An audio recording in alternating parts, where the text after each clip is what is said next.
I remember the exact moment everything shifted. The moment my life, my home, my sense of belonging cracked right down the middle. Vacate the room. That's what my dad said. Not asked, not suggested, ordered. I stood there in the doorway of my own bedroom, my hand still resting on the chipped brass knob I'd replaced myself 2 summers ago.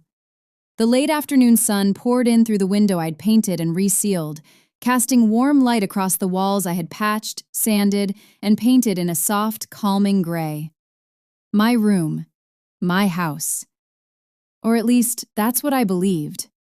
Until my brother Daniel showed up with his pregnant wife, Melissa, and suddenly, everything I had built, quietly, steadily, invisibly, became negotiable. The house I built, without anyone noticing.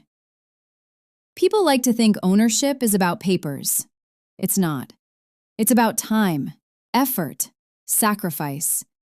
I moved back into my parents' house at 26 after a brutal breakup and a job loss that knocked the wind out of me. It was supposed to be temporary, 6 months, maybe a year. That was 4 years ago.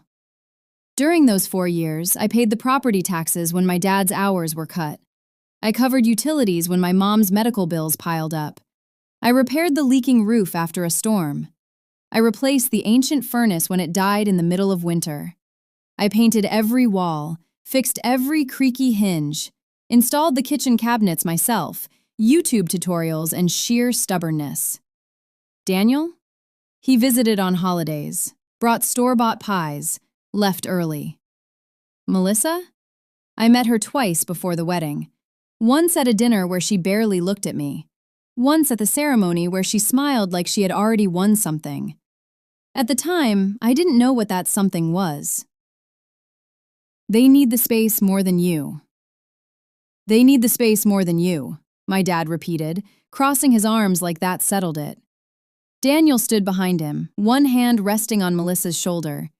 She leaned into him, one hand on her belly, playing the role perfectly. Soft, fragile, expectant.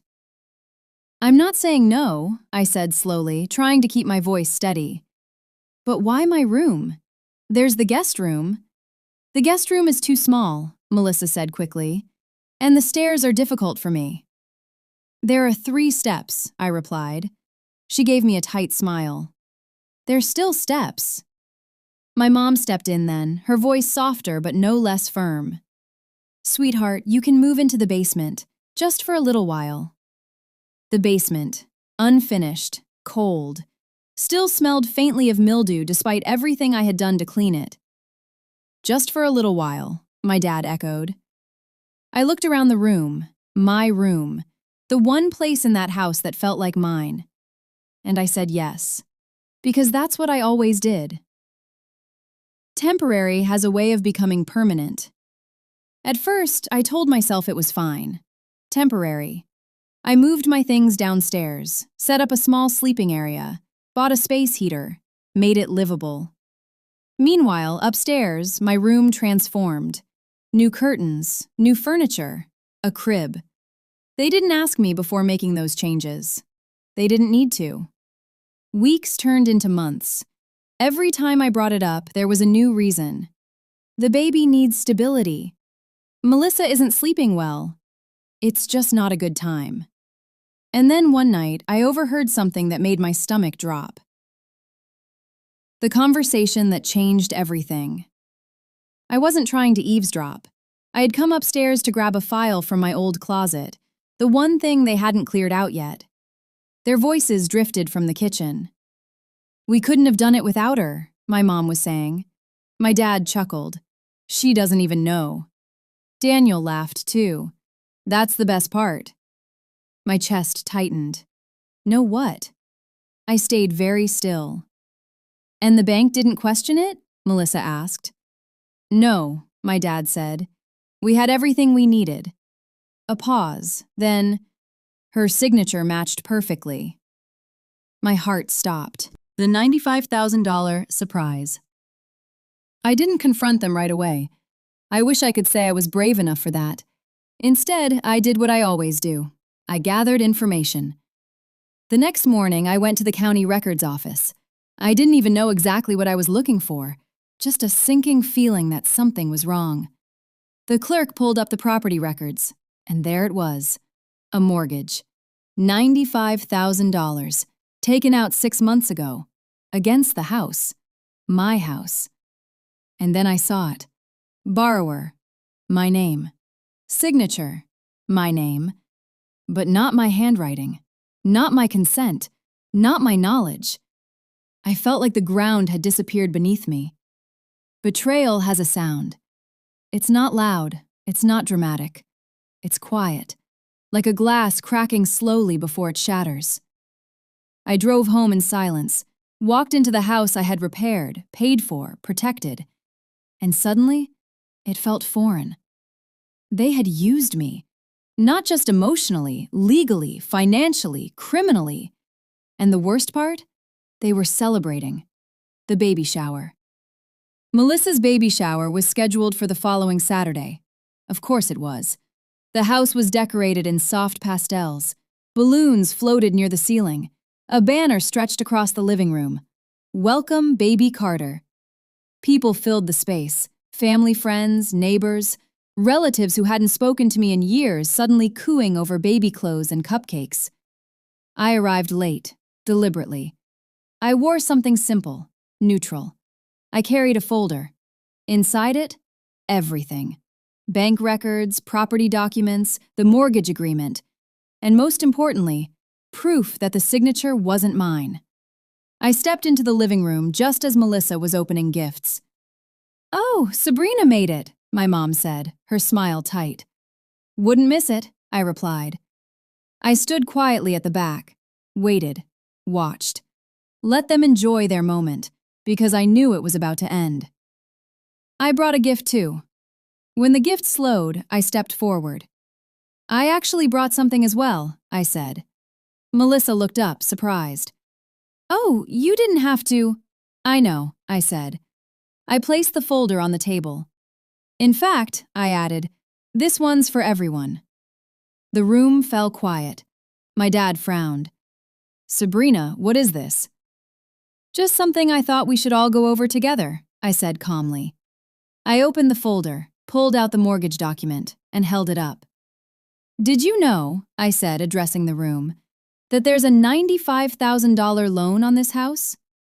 Murmurs spread through the crowd. My mom's face went pale. "Sabrina, this isn't the time." "I think it's exactly the time," I said. I flipped to the signature page. "And did you also know that this loan was taken out in my name?" Daniel stepped forward. "Hey, let's not make a scene." "Oh, I'm not making a scene," I said. "You did that when you forged my signature." The truth doesn't ask permission. The room erupted. What is she talking about? Forgery? That's illegal. Melissa looked like she might faint. My dad's face turned red. "That's not what happened," he snapped. "Then explain it," I said, handing copies of the documents to a few guests. "Explain why my name is on a loan I never agreed to. Explain why my signature is on paperwork I never signed." Silence. Heavy. Unavoidable. I took a breath. "I went to the bank," I continued. "I've already spoken to a lawyer." That wasn't entirely true, but it sounded convincing. "And unless this is resolved immediately," I added, "I will be pursuing legal action." When the masks fall. You learn a lot about people when they're cornered. My mom cried. My dad got angry. Daniel tried to negotiate. Melissa said nothing. "They needed the money," my dad said finally. "For the baby. For the future." "So you stole from me?" I asked. "We didn't steal." "You committed fraud," I corrected. "It's still the family home," he argued. "No," I said. "It's my home." The aftermath. The party ended early. Of course it did. Guests left in uncomfortable silence, whispers trailing behind them. The decorations stayed up, but the celebration was over. In the days that followed, everything unraveled. The bank was notified. The loan was investigated. My parents tried to convince me to handle it privately. I refused. Because this wasn't a misunderstanding. It was a decision. A deliberate choice to use me. Taking back what was mine. Legally, things moved quickly once the evidence was clear. The signature didn't match. The authorization wasn't valid. The loan was flagged. And the house? The deed confirmed what I had always known but never fully claimed. It was in my name. Only mine. I gave them time to leave. 30 days. That's more kindness than they gave me. Daniel and Melissa moved out first, then my parents. The house felt empty for a while. Quiet, but not lonely. Not anymore. What I learned there are 3 things I carry with me now. Not bitterness, not regret, just clarity. First, your name on the deed means something. Not just legally, emotionally, psychologically. It defines your boundaries, and you don't owe anyone access to what you've built. Second, boundaries aren't selfish, they're necessary. The people who benefit from your silence will always call it selfish when you speak. Let them. Speak anyway. Third, documents don't lie. People do. Memories blur, stories change, but records, they hold the truth. And sometimes they're the only thing standing between you and being erased from your own life. The room is mine again. A few months later, I moved back upstairs, back into my room.